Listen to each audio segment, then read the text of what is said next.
Well, hello and welcome. My name is Ryan Thomas, and I'm going to be the host for this TLC session. Thank you for joining us for What Doctoral Students Need to Know, Advice from Other Doctoral Students. Please welcome our presenters, Peggy, Todd, and Teresa. Well, thank you, Ryan. My name is Dr. Todd Fiore, joined by my colleagues, Dr. Peggy Stunstrom and Teresa Sunblade. And we are going to be presenting some information here that we've gathered, and it's kind of some work in progress, but it is an opportunity to learn from other doctoral students what current doctoral students might benefit from, what they need to know. So where this study came from was, the idea that we know that persistence and retention are important at all levels of university. But students in a doctoral program, and particularly in an online doctoral program, tend to be at a higher risk of non-completion. So not only for students in more traditional programs like a ground program, but also for, compared to students in a master's or an undergrad program. One of the reasons we think this is true, or we know this is true, is that making the transition from completing your regular coursework in a doctoral program to starting doctoral research, and by that we mean like a dissertation or an applied doctoral project, is a particularly vulnerable point for a doctoral student. There have been several studies that have shown this, and we just know this from experience as well, just anecdotally, that students, that's where they tend to struggle. And if you've ever heard the term all but dissertation, that's where a lot of students in doctoral programs get stuck, where they've completed all of their coursework, but they haven't completed their dissertation. And we know that, between 40 and 60% of doctoral students do not complete.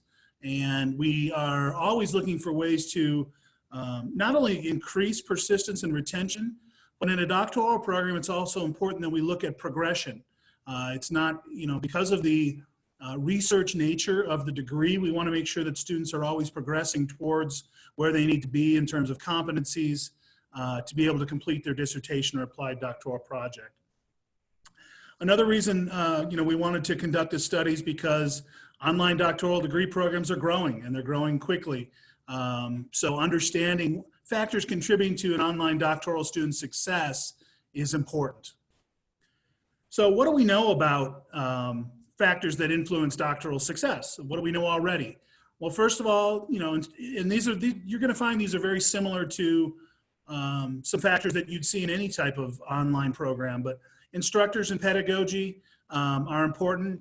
Whether the students understand have the knowledge content, whether the instructors are teaching in a method that is successful or leads to success for doctoral students, and then the different types of learning activities that fit to an online program. We also know that different student learning styles are important to understand, including how the student might approach the activities, their approaches to assignment completion.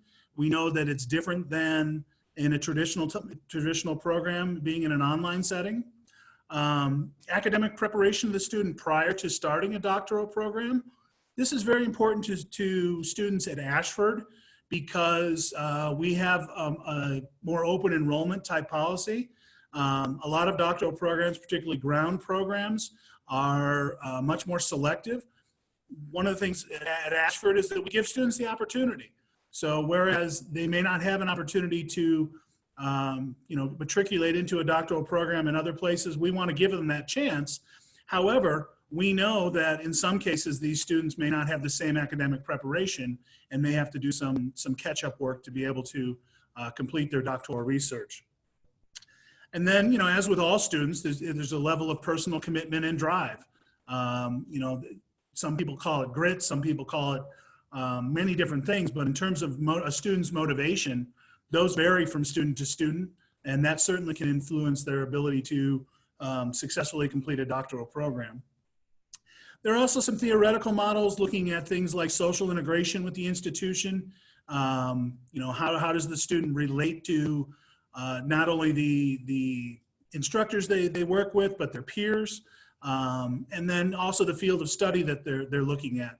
Online programs tend not to be science-based. It's more humanities or general education type doctoral programs, and that has an impact on success. And then finally, peer advice and support. Um, Having been through a doctoral program myself, I can tell you that I didn't know any other doctoral students at the same time that I was going through the program. It's a very select or unique population of students, and it's important to build a support system of other peers that you're able to rely on. So these are things that we know influence doctoral success and kind of drove the purpose of our study. And the purpose of our study was to explore the different kinds of advice that students transitioning from their regular coursework portion of their program into a doctoral research project would offer to their peers. Again, that transition is an important point where you go from taking courses like you have most of your life, and then you move into more of a independent based research project that requires sometimes different skills and different abilities. And we wanted to see what kind of advice students would give them. So the study was guided by the following research question. What advice would doctoral students provide to peers who are starting a doctoral program about balancing personal, social, and professional responsibilities with academic work? So what we did to approach this study is we used some existing data that we had from doctoral capstone courses that were part of the doctoral programs offered at University of the Rockies, which was since merged into Ashford University. We did a case study to identify or to develop an analysis of the themes that might come from de-identified data from these courses. The capstone courses ran from June of 2017 through April of 2018, so about 10 months worth, and again, 16 courses. And we had 87 individual responses to a discussion forum question that came from those courses. And those responses in length came from 1 or 2 paragraphs of approximately 300 to 400 words to multiple paragraph, multiple page responses, and including some up to as many as 1,700 words. So it was a very diverse set of data that we looked at. The discussion forum question is a question that came right out of a discussion forum from the capstone class. And that question was, what advice would you give a new doctoral student pursuing a degree from the University of the Rockies in your area of specialization? Recommend an approach that incorporates your best practices for success, including perhaps your approach to studying, completing assignments, conducting research, and writing. What advice would you give to a new student about balancing personal responsibilities, professional obligations, family, recreation, and school? And it's kind of important to note that the reason we thought this data might be valuable to look at is because students who had reached capstone had basically successfully completed the coursework portion of the program. So these are successful students who were able to reach this point, and that's why we looked at this data. And what we did is took all the responses and did a thematic analysis approach and came up with themes that were common, and we worked from there. And I'm going to turn it over to Dr. Sundstrom now, who'll talk about some of our findings. Helps if you unmute first. Thanks, Todd. It's important to note that this is still a work in progress. We've done an initial dive into the data, and we've found some really interesting things. We're continuing to work on this, so what we're presenting to you today is our first take at what this data tells us. So we grouped thematic responses into 2 key areas. Those that seem to have an internal focus or a focus of advice that related to an individual's personal reaction to graduates and doctoral studies, and those that had an external focus. They're shown there on the screen. I'm going to briefly go over the findings and give you some examples of some of the things that we heard from students. So first, we'll start with the internal focus. We heard a large of comments around organization and planning. Plan, plan, plan. You need to set a plan, and then you need to have backup plans. That's a direct quote from one of our participants. Keep the end in mind. And you know, this sense of organization and planning ran throughout the comments. Almost everybody said something about be organized, plan, start from day one, don't procrastinate, get the work done, understand the assignments, and systematically approach them. So quite a few responses with people indicating, I wish I had done this from the very beginning, I'm doing it now, it's working for me. And then some things that were very prescriptive, like here's how I do it. On Tuesday, I do this, and on Wednesday, I do that, and on Thursday, et cetera, et cetera. So students clearly had developed an approach, a way to begin to tackle their work. So a lot about control and commitment. You can take this, you can manage this yourself. It merged directly into the next theme, which was perseverance and self-determination, as we labeled it. Many students talked about being self-motivated, needing to have a personal drive, to have personal strength to get through the program. Lots of comments about this isn't going to be easy, but you can do it. You just have to be determined, be accountable, dig deep into your personal resources. It's okay to make mistakes, learn from them. You don't have to be perfect, but you do have to keep going. And so that theme of perseverance, self-determination, accountability, you can do this, personal strength, and those sorts of things really, really rang true. One quote I want to give you right here is directly from a student who wrote, "The last piece of advice I can give you is the most important. Life will happen in ways you cannot fathom during your program. You will want to give up. You will think you cannot possibly succeed with everything being thrown at you. Succeed anyhow," right? So that sense of keep fighting, very, very interesting and full theme. Another internal focus was self-care and life balance. And as you can imagine, students talked about things like the challenges of balancing family and friends and work responsibilities with schoolwork. And this theme, we collected the kinds of comments that really talked about a conscious choice to balance schoolwork and the rest of life. So plan for the unexpected, understand that you do have another life besides school, and figure out how to integrate the two. One student said that school needs to become a way of life. So invest in it and then integrate it into the rest of your life so it's not something that's tacked on. Many students talked about the need to sacrifice and make choices between how they were going to do things. If necessary, take breaks. That was the theme that came up. Ask for help, take care of yourself, recreate, and that you need outlets. You need outlets for your personal energy and to get yourself away from school. So a big category of responses.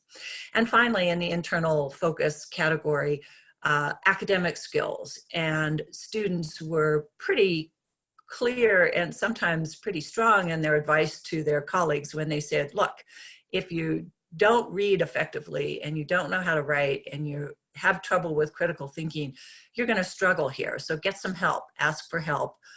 These are skills you can develop, and these are skills that you can improve throughout the course of your program. So make certain you can focus because these are within your control.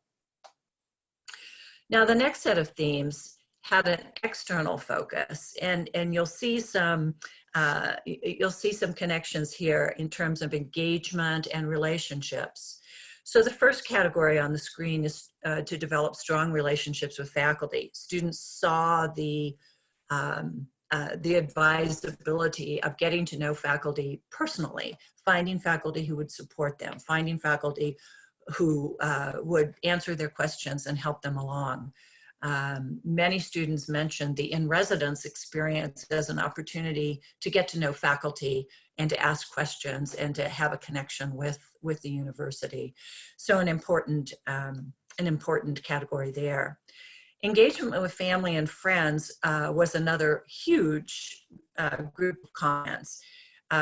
Almost every student mentioned that to be successful, a student really needed to have the support from family and friends. And not to neglect family or to assume that family came second, but again, that in that balancing act, to use family and friends as partners in the in their journey, so that if your family and friends really cared about you, they would understand that there's sometimes you're going to be present and available and sometimes you're not.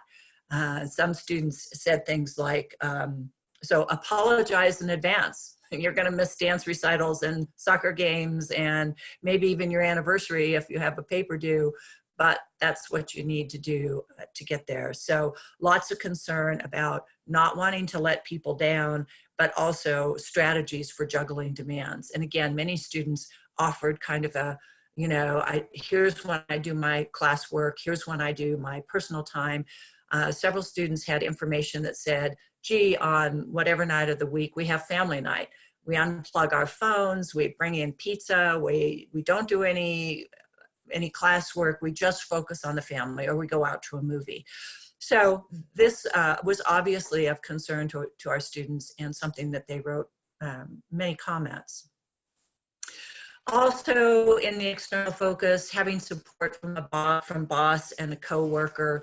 I think this is sort of intuitive in that if you're working full-time and you're also trying to go to school, there may be some conflicts. In fact, one student wrote, balancing work and education is difficult when you're in a high-level position in an organization. My advice is to have a conversation with supervisors, stressing the importance of your degree and how your education will help you be a better employee. Let them know there will be times when you will not be available and set up an alternative schedule if possible. So very practical advice about connecting with people. The next category is community with other doctoral students. And in the introduction, Todd mentioned that this sense of integration with your community and with other people who are going through this same experience as you are is really important. So develop a network. Again, students mentioned the in-residence opportunity to meet other students in person, to be able to connect with them and to build that support network, so that there was there's a sense that you're not in this alone. One of the comments that a student wrote is, the first advice I would give to any student is to understand you are not alone. I think the biggest obstacle for students online is the feeling of being on a solo journey.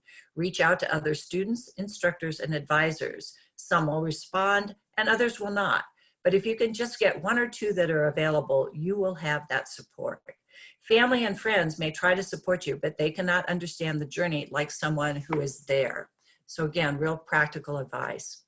And the final theme that we identified was use of university resources. And most students mentioned something about connect with your advisors, use the library, use the writing center. If there's tutoring available, take advantage of it. And use Grammarly, all kinds of things that really were telling their colleagues, plug into what the university has available to you, so that you know, if you need help, it's there, ask for it, use what's available. So those are the main categories. And I'll return just a little bit later in our presentation to tell you where we're going next. But an important consideration for us is what kinds of implications these data may have for our student advising. And Teresa's going to speak to that point in terms of both what we're doing now and some of the ideas we have for how we can strengthen student advising and support. Thanks, Peggy. Yeah, I think one of the biggest themes that I've seen in student services is developing the trust and with the students. Without the trust there, they don't come to us as often as they should with looking for resources. And one of the things is an intrusive advising model, a proactive approach rather than a reactive approach. So one of the things that we've been looking to do a little bit better is our transition from enrollment to our department and student services with bridging that gap with the trust and connecting the students with their resources that they need. We found that once they develop the trust, they come back to us more often with the needs like Peggy was talking about with, I'm not sure what to do here. Can you lead me where to go? So that's one of the first steps that we're taking at the beginning of the program with the doctoral students is establishing that trust and that foundation and becoming one team. When that conversation occurs, we also talk about developing the self-care and life balance. It's one thing to hear it, but it's another to apply it. So on both sides of the fence, having the faculty as well as on our side, student services, to say, hey, this is a big thing that you're about to do, and to make sure that those things are in place and continue to check up on those things as they go through their program. Some of the strategies that we've been doing, trying to implement and started to already is what's called the milestone based. It's basically checking in on students throughout their program, whether it's once a class, once a term, just to make sure that we're proactively reaching out to students to say, hey, is there anything you need? Is there anything you need from us in regards to the Writing Center, resources, the library, or just to talk about time management, to see where we can go to help you be successful. And we like to make sure that we work with the students as well to develop that, whether it is the milestone based or if it needs to be a little bit more of a touch. So maybe like every class or every other week, we come in with the students to say, hey, like we're here to support you. We definitely want to be there as you go through it. So a lot of times we set it up with what the student would like to do. And then a large step that we started to take is kind of bridging the gap between our student services department and the faculty.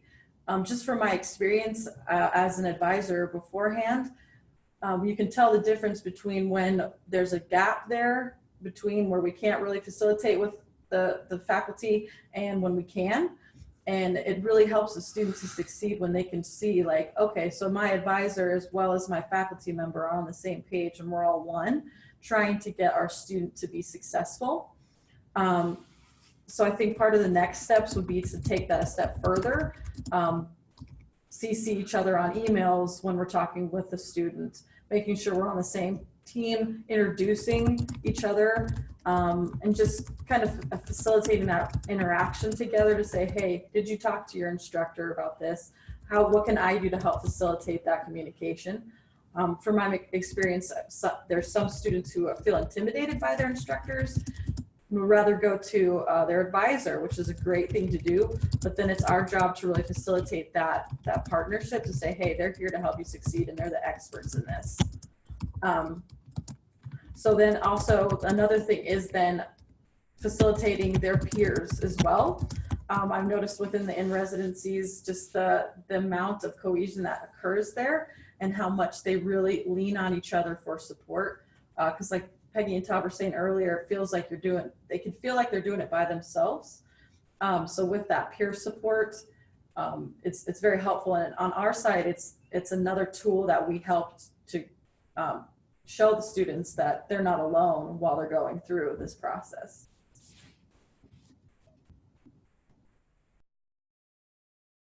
Great.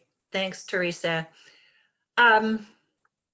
Just to move on, wrap up a little bit here, I want to tell you what our next steps are. As I said, this is a work in progress. So we're now looking at our themes and beginning to see how they fit with other models, and not just traditional models of student persistence, but other interesting models. For example, the theory of psychological hardiness, control, commitment, and challenge. These themes fit very nicely in there. Also with choice theory, which begins with a premise that individuals make conscious and deliberate choices to satisfy needs in their life.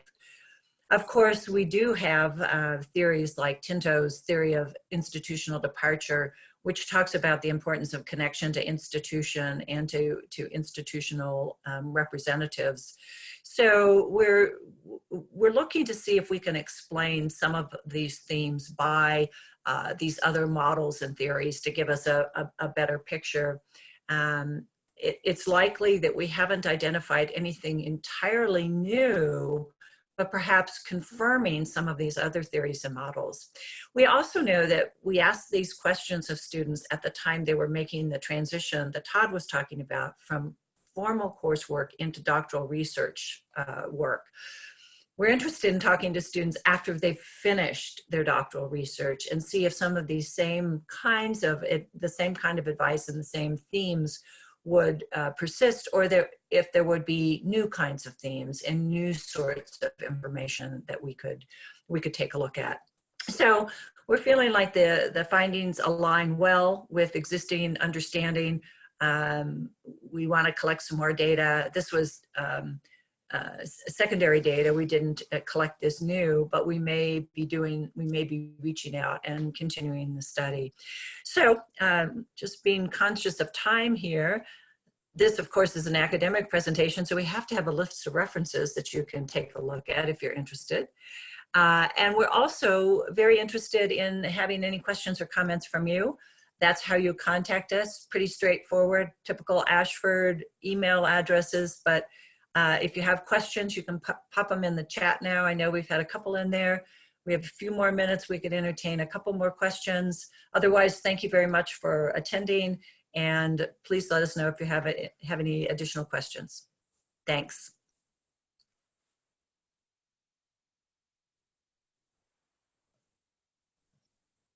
I see one in the chat.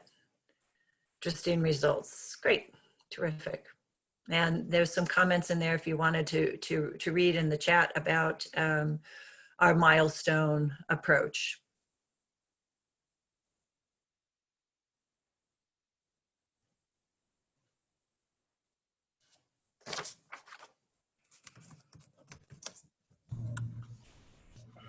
Well, thank you so much, Peggy, Todd, and Teresa, for your amazing presentation. And thanks for everybody in attendance for joining this session. There's a lot more TLC to come. So, check out some upcoming presentations. I'm going to paste a link into the chat that shows the schedule and speakers for upcoming presentations. So check that out and check out some other TLC sessions.